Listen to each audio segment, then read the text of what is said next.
Police ವಿಚಾರಣೆಗೆ ಭೈರತಿ ಬಸವರಾಜು ಅವರು ಬರಲೇಬೇಕು ಅಂತ ಹೇಳಿ ಬೆಂಗಳೂರಿನಲ್ಲಿ ಗೃಹ ಸಚಿವ ಡಾಕ್ಟರ್ ಜಿ ಪರಮೇಶ್ವರ್ ಹೇಳಿಕೆ ನೀಡಿದ್ದಾರೆ. ಕೊಲೆ ಕೇಸ್ನಲ್ಲಿ ಭೈರತಿ ಬಸವರಾಜ್ ವಿರುದ್ಧ ದೂರು ದಾಖಲಾಗಿದೆ.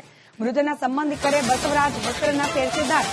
ಹೀಗಾಗಿ ಪೊಲೀಸರು ನೋಟಿಸ್ ಜಾರಿ ಮಾಡಿದ್ದಾರೆ ಅಂತ ಹೇಳಿ ಪರಮೇಶ್ವರ್ ಪ್ರತಿಕ್ರಿಯೆ ನೀಡಿದ್ದಾರೆ. ಕಾನೂನು ರೀತಿಯಾಗಿಯೇ ತನಿಖೆ ನಡೀತಾ ಇದೆ ಅಂತ ಇದೇ ಸಂದರ್ಭದಲ್ಲಿ ಭರವಸೆ ನೀಡಿದ್ದಾರೆ ಗೃಹ ಸಚಿವ ಡಾಕ್ಟರ್ ಜಿ ಪರಮೇಶ್ವರ್. ಅಲ್ಲ, ಈಗ ಅವ್ರನ್ನ ನೋಟಿಸ್ ಕೊಟ್ಟಿದ್ದಾರಂತೆ. ನನಗೆ ಬಂದ ಮಾಹಿತಿ ಪ್ರಕಾರ ಅವರಿಗೆ ನೋಟಿಸ್ ಕೊಟ್ಟಿದ್ದಾರೆ.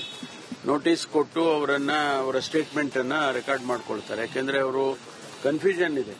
ಅವರು ಕಂಪ್ಲೇಂಟ್ ಕೊಟ್ಟವರು ಇಲ್ಲ ಅವ್ರನ್ನ ಹೆಸರು ಸೇರಿಸಲೇಬೇಕು ಅಂತ ಒತ್ತಾಯ ಮಾಡಿ ಅವ್ರು ಇನ್ವಾಲ್ವ್ ಆಗಿದ್ದಾರೆ ಅಂತ ಹೇಳಿದ ಮೇಲೆ ಅವ್ರ ಹೆಸರನ್ನು ಕೂಡ ಸೇರಿಸಿದ್ದಾರೆ. ಈಗ ಹೊಸದಾಗಿ ಅವರು ಇಲ್ಲ ಅವರೇನು ಇನ್ವಾಲ್ವ್ ಆಗಿಲ್ಲ, ಅವ್ರ ಹೆಸರು ಸೇರಿಸಬೇಡಿ ಅಂತ ಅವರೇ ಹೇಳಿದ್ದಾರೆ ಅಂತ ಕೇಳಿದೆ. ಹಾಗಾಗಿ ಅದಕ್ಕೆ ನಾವು ಏನೇ ಇರಲಿ ಅವ್ರು ಒಂದ್ಸಾರಿ ಕೊಟ್ಟ ಮೇಲೆ ಅವ್ರನ್ನ ಕರಿಬೇಕು ಅಂತ ಹೇಳಿ ಅವ್ರ ಪ್ರೊಸೀಜರ್ ಪ್ರಕಾರ ಮಾಡ್ತಾರೆ. ಸರ್, ಇದು ನಿಮ್ಮ ರಾಜ್ಯ ಕಾಂಗ್ರೆಸ್ ಸರ್ಕಾರದ ಮೇಲೆ ಆರೋಪವನ್ನು ಬಿಜೆಪಿ ನಾಯಕರು ಮಾಡ್ತಿದ್ದಾರೆ. ಗುರುದ್ವೇಷದಿಂದ, ಷಡ್ಯಂತ್ರದಿಂದ ಬಸವರಾಜ್ ಅವರಿಗೆ ಇಂತಹ ಪ್ರಕರಣದಲ್ಲಿ ಸಿಲುಕಿಸಲಾಗ್ತಿದೆ. ನೋಡಿ, ಬಿಜೆಪಿಯವರು ಇದೇನು ಹೊಸದೇನಲ್ಲ. ಯಾವುದಾದ್ರೂ ಇಂಥ ಘಟನೆಗಳಾದಾಗ ಸ್ವಾಭಾವಿಕವಾಗಿ ಪೊಲೀಸ್ ವಿಚಾರಣೆಗೆ ಭೈರತಿ ಬಸವರಾಜು ಅವರು ಬರಲೇಬೇಕು ಅಂತ ಹೇಳಿ ಬೆಂಗಳೂರಿನಲ್ಲಿ ಗೃಹ ಸಚಿವ ಡಾಕ್ಟರ್ ಜಿ ಪರಮೇಶ್ವರ್ ಹೇಳಿಕೆ ನೀಡಿದ್ದಾರೆ. ಕೊಲೆ ಕೇಸ್ನಲ್ಲಿ ಭೈರತಿ ಬಸವರಾಜ್ ವಿರುದ್ಧ ದೂರು ದಾಖಲಾಗಿದೆ. ಮೃತನ ಸಂಬಂಧಿಕರೇ ಬಸವರಾಜ್ ಹೆಸರನ್ನ ಸೇರಿಸಿದ್ದಾರೆ. ಹೀಗಾಗಿ ಪೊಲೀಸರು ನೋಟಿಸ್ ಜಾರಿ ಮಾಡಿದ್ದಾರೆ ಅಂತ ಹೇಳಿ ಪರಮೇಶ್ವರ್ ಪ್ರತಿಕ್ರಿಯೆ ನೀಡಿದ್ದಾರೆ. ಕಾನೂನು ರೀತಿಯಾಗಿಯೇ ತನಿಖೆ ನಡೀತಾ ಇದೆ ಅಂತ ಇದೇ ಸಂದರ್ಭದಲ್ಲಿ ಭರವಸೆ ನೀಡಿದ್ದಾರೆ ಗೃಹ ಸಚಿವ ಡಾಕ್ಟರ್ ಜಿ ಪರಮೇಶ್ವರ್. ಅಲ್ಲ, ಈಗ ಅವ್ರನ್ನ ನೋಟಿಸ್ ಕೊಟ್ಟಿದ್ದಾರಂತೆ. ನನಗೆ ಬಂದ ಮಾಹಿತಿ ಪ್ರಕಾರ ಅವರಿಗೆ ನೋಟಿಸ್ ಕೊಟ್ಟಿದ್ದಾರೆ. ನೋಟಿಸ್ ಕೊಟ್ಟು ಅವರ ಸ್ಟೇಟ್ಮೆಂಟ್ ಅನ್ನ ರೆಕಾರ್ಡ್ ಮಾಡ್ಕೊಳ್ತಾರೆ. ಯಾಕೆಂದ್ರೆ ಅವರು ಕನ್ಫ್ಯೂಷನ್ ಇದೆ. ಅವರು ಕಂಪ್ಲೇಂಟ್ ಕೊಟ್ಟವರು ಇಲ್ಲ ಅವ್ರನ್ನ ಹೆಸರು ಸೇರಿಸಲೇಬೇಕು ಅಂತ ಒತ್ತಾಯ ಮಾಡಿ ಅವ್ರು ಇನ್ವಾಲ್ವ್ ಆಗಿದ್ದಾರೆ ಅಂತ ಹೇಳಿದ ಮೇಲೆ ಅವ್ರ ಹೆಸರನ್ನು ಕೂಡ ಸೇರಿಸಿದ್ದಾರೆ. ಈಗ ಹೊಸದಾಗಿ ಅವರು ಇಲ್ಲ ಅವರೇನು ಇನ್ವಾಲ್ವ್ ಆಗಿಲ್ಲ, ಅವ್ರ ಹೆಸರು ಸೇರಿಸಬೇಡಿ ಅಂತ ಅವರೇ ಹೇಳಿದ್ದಾರೆ ಅಂತ ಕೇಳಿದೆ. ಹಾಗಾಗಿ ಅದಕ್ಕೆ ನಾವು ಏನೇ ಇರಲಿ ಅವ್ರು ಒಂದ್ಸಾರಿ ಕೊಟ್ಟ ಮೇಲೆ ಅವ್ರನ್ನ ಕರಿಬೇಕು ಅಂತ ಹೇಳಿ ಅವ್ರ ಪ್ರೊಸೀಜರ್ ಪ್ರಕಾರ ಮಾಡ್ತಾರೆ. ಸರ್, ಇದು ನಿಮ್ಮ ರಾಜ್ಯ ಕಾಂಗ್ರೆಸ್ ಸರ್ಕಾರದ ಮೇಲೆ ಆರೋಪವನ್ನು ಬಿಜೆಪಿ ನಾಯಕರು ಮಾಡ್ತಿದ್ದಾರೆ. ಗುರುದ್ವೇಷದಿಂದ, ಷಡ್ಯಂತ್ರದಿಂದ ಬಸವರಾಜ್ ಅವರಿಗೆ ಇಂತಹ ಪ್ರಕರಣದಲ್ಲಿ ಸಿಲುಕಿಸಲಾಗ್ತಿದೆ.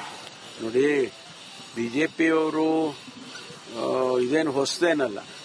ಯಾವುದಾದ್ರೂ ಇಂಥ ಘಟನೆಗಳಾದಾಗ ಸ್ವಾಭಾವಿಕವಾಗಿ ಪೊಲೀಸ್ ವಿಚಾರಣೆಗೆ ಭೈರತಿ ಬಸವರಾಜು ಅವರು ಬರಲೇಬೇಕು ಅಂತ ಹೇಳಿ ಬೆಂಗಳೂರಿನಲ್ಲಿ ಗೃಹ ಸಚಿವ ಡಾಕ್ಟರ್ ಜಿ ಪರಮೇಶ್ವರ್ ಹೇಳಿಕೆ ನೀಡಿದ್ದಾರೆ. ಕೊಲೆ ಕೇಸ್ನಲ್ಲಿ ಭೈರತಿ ಬಸವರಾಜ್ ವಿರುದ್ಧ ದೂರು ದಾಖಲಾಗಿದೆ. ಮೃತನ ಸಂಬಂಧಿಕರೇ ಬಸವರಾಜ್ ಹೆಸರನ್ನ ಸೇರಿಸಿದ್ದಾರೆ. ಹೀಗಾಗಿ ಪೊಲೀಸರು ನೋಟಿಸ್ ಜಾರಿ ಮಾಡಿದ್ದಾರೆ ಅಂತ ಹೇಳಿ ಪರಮೇಶ್ವರ್ ಪ್ರತಿಕ್ರಿಯೆ ನೀಡಿದ್ದಾರೆ. ಕಾನೂನು ರೀತಿಯಾಗಿಯೇ ತನಿಖೆ ನಡೀತಾ ಇದೆ ಅಂತ ಇದೇ ಸಂದರ್ಭದಲ್ಲಿ ಭರವಸೆ ನೀಡಿದ್ದಾರೆ ಗೃಹ ಸಚಿವ ಡಾಕ್ಟರ್ ಜಿ ಪರಮೇಶ್ವರ್. ಅಲ್ಲ, ಈಗ ಅವ್ರನ್ನ ನೋಟಿಸ್ ಕೊಟ್ಟಿದ್ದಾರಂತೆ. ನನಗೆ ಬಂದ ಮಾಹಿತಿ ಪ್ರಕಾರ ಅವರಿಗೆ ನೋಟಿಸ್ ಕೊಟ್ಟಿದ್ದಾರೆ. ನೋಟಿಸ್ ಕೊಟ್ಟು ಅವರ ಸ್ಟೇಟ್ಮೆಂಟ್ ಅನ್ನ ರೆಕಾರ್ಡ್ ಮಾಡ್ಕೊಳ್ತಾರೆ. ಯಾಕೆಂದ್ರೆ ಅವರು ಕನ್ಫ್ಯೂಷನ್ ಇದೆ. ಅವರು ಕಂಪ್ಲೇಂಟ್ ಕೊಟ್ಟವರು ಇಲ್ಲ ಅವ್ರನ್ನ ಹೆಸರು ಸೇರಿಸಲೇಬೇಕು ಅಂತ ಒತ್ತಾಯ ಮಾಡಿ ಅವ್ರು ಇನ್ವಾಲ್ವ್ ಆಗಿದ್ದಾರೆ ಅಂತ ಹೇಳಿದ ಮೇಲೆ ಅವ್ರ ಹೆಸರನ್ನು ಕೂಡ ಸೇರಿಸಿದ್ದಾರೆ. ಈಗ ಹೊಸದಾಗಿ ಅವರು ಇಲ್ಲ ಅವರೇನು ಇನ್ವಾಲ್ವ್ ಆಗಿಲ್ಲ, ಅವ್ರ ಹೆಸರು ಸೇರಿಸಬೇಡಿ ಅಂತ ಅವರೇ ಹೇಳಿದ್ದಾರೆ ಅಂತ ಕೇಳಿದೆ. ಹಾಗಾಗಿ ಅದಕ್ಕೆ ನಾವು ಏನೇ ಇರಲಿ ಅವ್ರು ಒಂದ್ಸಾರಿ ಕೊಟ್ಟ ಮೇಲೆ ಅವ್ರನ್ನ ಕರಿಬೇಕು ಅಂತ ಹೇಳಿ ಅವ್ರ ಪ್ರೊಸೀಜರ್ ಪ್ರಕಾರ ಮಾಡ್ತಾರೆ. ಸರ್, ಇದು ನಿಮ್ಮ ರಾಜ್ಯ ಕಾಂಗ್ರೆಸ್ ಸರ್ಕಾರದ ಮೇಲೆ ಆರೋಪವನ್ನು ಬಿಜೆಪಿ ನಾಯಕರು ಮಾಡ್ತಿದ್ದಾರೆ. ಗುರುದ್ವೇಷದಿಂದ, ಷಡ್ಯಂತ್ರದಿಂದ ಬಸವರಾಜ್ ಅವರಿಗೆ ಇಂತಹ ಪ್ರಕರಣದಲ್ಲಿ ಸಿಲುಕಿಸಲಾಗ್ತಿದೆ. ನೋಡಿ, ಬಿಜೆಪಿಯವರು ಇದೇನು ಹೊಸದೇನಲ್ಲ. ಯಾವುದಾದ್ರೂ ಇಂಥ ಘಟನೆಗಳಾದಾಗ ಸ್ವಾಭಾವಿಕವಾಗಿ ಪೊಲೀಸ್ ವಿಚಾರಣೆಗೆ ಭೈರತಿ ಬಸವರಾಜು ಅವರು ಬರಲೇಬೇಕು ಅಂತ ಹೇಳಿ ಬೆಂಗಳೂರಿನಲ್ಲಿ ಗೃಹ ಸಚಿವ ಡಾಕ್ಟರ್ ಜಿ ಪರಮೇಶ್ವರ್ ಹೇಳಿಕೆ ನೀಡಿದ್ದಾರೆ. ಕೊಲೆ ಕೇಸ್ನಲ್ಲಿ ಭೈರತಿ ಬಸವರಾಜ್ ವಿರುದ್ಧ ದೂರು ದಾಖಲಾಗಿದೆ. ಮೃತನ ಸಂಬಂಧಿಕರೇ ಬಸವರಾಜ್ ಹೆಸರನ್ನ ಸೇರಿಸಿದ್ದಾರೆ. ಹೀಗಾಗಿ ಪೊಲೀಸರು ನೋಟಿಸ್ ಜಾರಿ ಮಾಡಿದ್ದಾರೆ ಅಂತ ಹೇಳಿ ಪರಮೇಶ್ವರ್ ಪ್ರತಿಕ್ರಿಯೆ ನೀಡಿದ್ದಾರೆ. ಕಾನೂನು ರೀತಿಯಾಗಿಯೇ ತನಿಖೆ ನಡೀತಾ ಇದೆ ಅಂತ ಇದೇ ಸಂದರ್ಭದಲ್ಲಿ ಭರವಸೆ ನೀಡಿದ್ದಾರೆ ಗೃಹ ಸಚಿವ ಡಾಕ್ಟರ್ ಜಿ ಪರಮೇಶ್ವರ್. ಅಲ್ಲ, ಈಗ ಅವ್ರನ್ನ ನೋಟಿಸ್ ಕೊಟ್ಟಿದ್ದಾರಂತೆ. ನನಗೆ ಬಂದ ಮಾಹಿತಿ ಪ್ರಕಾರ ಅವರಿಗೆ ನೋಟಿಸ್ ಕೊಟ್ಟಿದ್ದಾರೆ. ನೋಟಿಸ್ ಕೊಟ್ಟು ಅವರ ಸ್ಟೇಟ್ಮೆಂಟ್ ಅನ್ನ ರೆಕಾರ್ಡ್ ಮಾಡ್ಕೊಳ್ತಾರೆ. ಯಾಕೆಂದ್ರೆ ಅವರು ಕನ್ಫ್ಯೂಷನ್ ಇದೆ. ಅವರು ಕಂಪ್ಲೇಂಟ್ ಕೊಟ್ಟವರು ಇಲ್ಲ ಅವ್ರನ್ನ ಹೆಸರು ಸೇರಿಸಲೇಬೇಕು ಅಂತ ಒತ್ತಾಯ ಮಾಡಿ ಅವ್ರು ಇನ್ವಾಲ್ವ್ ಆಗಿದ್ದಾರೆ ಅಂತ ಹೇಳಿದ ಮೇಲೆ ಅವರು ಅವ್ರ ಹೆಸರನ್ನು ಕೂಡ ಸೇರಿಸಿದ್ದಾರೆ. ಈಗ ಹೊಸದಾಗಿ ಅವರು ಇಲ್ಲ ಅವರೇನು ಇನ್ವಾಲ್ವ್ ಆಗಿಲ್ಲ, ಅವ್ರ ಹೆಸರು ಸೇರಿಸ್ಬೇಡಿ ಅಂತ ಅವರೇ ಹೇಳಿದ್ದಾರೆ ಅಂತ ಕೇಳಿದೆ. ಹಾಗಾಗಿ ಅದಕ್ಕೆ ನಾವು ಏನೇ ಇರಲಿ ಅವ್ರು ಒಂದ್ಸಾರಿ ಕೊಟ್ಟ ಮೇಲೆ ಅವ್ರನ್ನ ಕರಿಬೇಕು ಅಂತೇಳಿ ಅವ್ರ ಪ್ರೊಸೀಜರ್ ಪ್ರಕಾರ ಮಾಡ್ತಾರೆ. ಸರ್, ಇದು ನಿಮ್ಮ ರಾಜ್ಯ ಕಾಂಗ್ರೆಸ್ ಸರ್ಕಾರದ ಮೇಲೆ ಆರೋಪವನ್ನು ಬಿಜೆಪಿ ನಾಯಕರು ಮಾಡ್ತಿದ್ದಾರೆ. ಗುರುದ್ವೇಷದಿಂದ, ಷಡ್ಯಂತ್ರದಿಂದ ಬಸವರಾಜ್ ಅವರಿಗೆ ಇಂತಹ ಪ್ರಕರಣದಲ್ಲಿ ಸಿಲುಕಿಸಲಾಗ್ತಿದೆ. ನೋಡಿ, ಬಿಜೆಪಿಯವರು ಇದೇನು ಹೊಸದೇನಲ್ಲ. ಯಾವುದಾದ್ರೂ ಇಂಥ ಘಟನೆಗಳಾದಾಗ ಸ್ವಾಭಾವಿಕವಾಗಿ ಪೊಲೀಸ್ ವಿಚಾರಣೆಗೆ ಭೈರತಿ ಬಸವರಾಜು ಅವರು ಬರಲೇಬೇಕು ಅಂತ ಹೇಳಿ ಬೆಂಗಳೂರಿನಲ್ಲಿ ಗೃಹ ಸಚಿವ ಡಾಕ್ಟರ್ ಜಿ ಪರಮೇಶ್ವರ್ ಹೇಳಿಕೆ ನೀಡಿದ್ದಾರೆ. ಕೊಲೆ ಕೇಸ್ನಲ್ಲಿ ಭೈರತಿ ಬಸವರಾಜ್ ವಿರುದ್ಧ ದೂರು ದಾಖಲಾಗಿದೆ. ಮೃತನ ಸಂಬಂಧಿಕರೇ ಬಸವರಾಜ್ ಹೆಸರನ್ನ ಸೇರಿಸಿದ್ದಾರೆ. ಹೀಗಾಗಿ ಪೊಲೀಸರು ನೋಟಿಸ್ ಜಾರಿ ಮಾಡಿದ್ದಾರೆ ಅಂತ ಹೇಳಿ ಪರಮೇಶ್ವರ್ ಪ್ರತಿಕ್ರಿಯೆ ನೀಡಿದ್ದಾರೆ. ಕಾನೂನು ರೀತಿಯಾಗಿಯೇ ತನಿಖೆ ನಡೀತಾ ಇದೆ ಅಂತ ಇದೇ ಸಂದರ್ಭದಲ್ಲಿ ಭರವಸೆ ನೀಡಿದ್ದಾರೆ ಗೃಹ ಸಚಿವ ಡಾಕ್ಟರ್ ಜಿ ಪರಮೇಶ್ವರ್. ಅಲ್ಲ, ಈಗ ಅವ್ರನ್ನ ನೋಟಿಸ್ ಕೊಟ್ಟಿದ್ದಾರಂತೆ. ನನಗೆ ಬಂದ ಮಾಹಿತಿ ಪ್ರಕಾರ ಅವರಿಗೆ ನೋಟಿಸ್ ಕೊಟ್ಟಿದ್ದಾರೆ. ನೋಟಿಸ್ ಕೊಟ್ಟು ಅವರ ಸ್ಟೇಟ್ಮೆಂಟ್ ಅನ್ನ ರೆಕಾರ್ಡ್ ಮಾಡ್ಕೊಳ್ತಾರೆ. ಯಾಕೆಂದ್ರೆ ಅವರು ಕನ್ಫ್ಯೂಷನ್ ಇದೆ. ಅವರು ಕಂಪ್ಲೇಂಟ್ ಕೊಟ್ಟವರು ಇಲ್ಲ ಅವ್ರನ್ನ ಹೆಸರು ಸೇರಿಸಲೇಬೇಕು ಅಂತ ಒತ್ತಾಯ ಮಾಡಿ ಅವ್ರು ಇನ್ವಾಲ್ವ್ ಆಗಿದ್ದಾರೆ ಅಂತ ಹೇಳಿದ ಮೇಲೆ ಅವರು ಅವ್ರ ಹೆಸರನ್ನು ಕೂಡ ಸೇರಿಸಿದ್ದಾರೆ.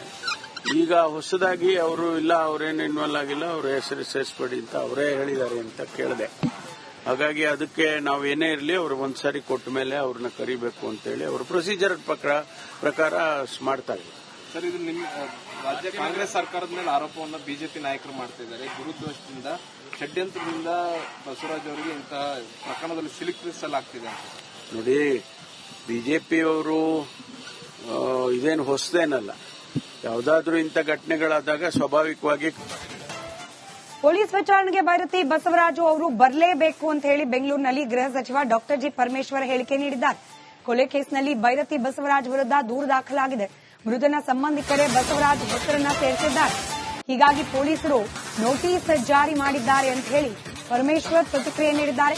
ಕಾನೂನು ರೀತಿಯಾಗಿಯೇ ತನಿಖೆ ನಡೀತಾ ಇದೆ ಅಂತ ಇದೇ ಸಂದರ್ಭದಲ್ಲಿ ಭರವಸೆ ನೀಡಿದ್ದಾರೆ ಗೃಹ ಸಚಿವ ಡಾಕ್ಟರ್ ಜಿ ಪರಮೇಶ್ವರ್.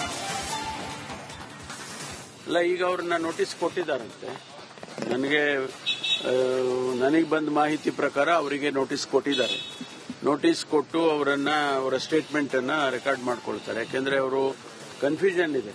ಅವರು ಕಂಪ್ಲೇಂಟ್ ಕೊಟ್ಟವರು ಇಲ್ಲ ಅವ್ರನ್ನ ಹೆಸರು ಸೇರಿಸಲೇಬೇಕು ಅಂತ ಒತ್ತಾಯ ಮಾಡಿ ಅವ್ರು ಇನ್ವಾಲ್ವ್ ಆಗಿದ್ದಾರೆ ಅಂತ ಹೇಳಿದ ಮೇಲೆ ಅವರು ಅವ್ರ ಹೆಸರನ್ನು ಕೂಡ ಸೇರಿಸಿದ್ದಾರೆ. ಈಗ ಹೊಸದಾಗಿ ಅವರು ಇಲ್ಲ ಅವರೇನು ಇನ್ವಾಲ್ವ್ ಆಗಿಲ್ಲ, ಅವ್ರ ಹೆಸರು ಸೇರಿಸಬೇಡಿ ಅಂತ ಅವರೇ ಹೇಳಿದ್ದಾರೆ ಅಂತ ಕೇಳಿದೆ. ಹಾಗಾಗಿ ಅದಕ್ಕೆ ನಾವು ಏನೇ ಇರಲಿ ಅವ್ರು ಒಂದ್ಸಾರಿ ಕೊಟ್ಟ ಮೇಲೆ ಅವ್ರನ್ನ ಕರಿಬೇಕು ಅಂತೇಳಿ ಅವ್ರ ಪ್ರೊಸೀಜರ್ ಪ್ರಕಾರ ಮಾಡ್ತಾರೆ. ಸರ್, ಇದು ನಿಮ್ಮ ರಾಜ್ಯ ಕಾಂಗ್ರೆಸ್ ಸರ್ಕಾರದ ಮೇಲೆ ಆರೋಪವನ್ನು ಬಿಜೆಪಿ ನಾಯಕರು ಮಾಡ್ತಿದ್ದಾರೆ. ಗುರುದ್ವೇಷದಿಂದ, ಷಡ್ಯಂತ್ರದಿಂದ ಬಸವರಾಜ್ ಅವರಿಗೆ ಇಂತಹ ಪ್ರಕರಣದಲ್ಲಿ ಸಿಲುಕಿಸಲಾಗ್ತಿದೆ. ನೋಡಿ, ಬಿಜೆಪಿಯವರು ಇದೇನು ಹೊಸದೇನಲ್ಲ. ಯಾವುದಾದ್ರೂ ಇಂಥ ಘಟನೆಗಳಾದಾಗ ಸ್ವಾಭಾವಿಕವಾಗಿ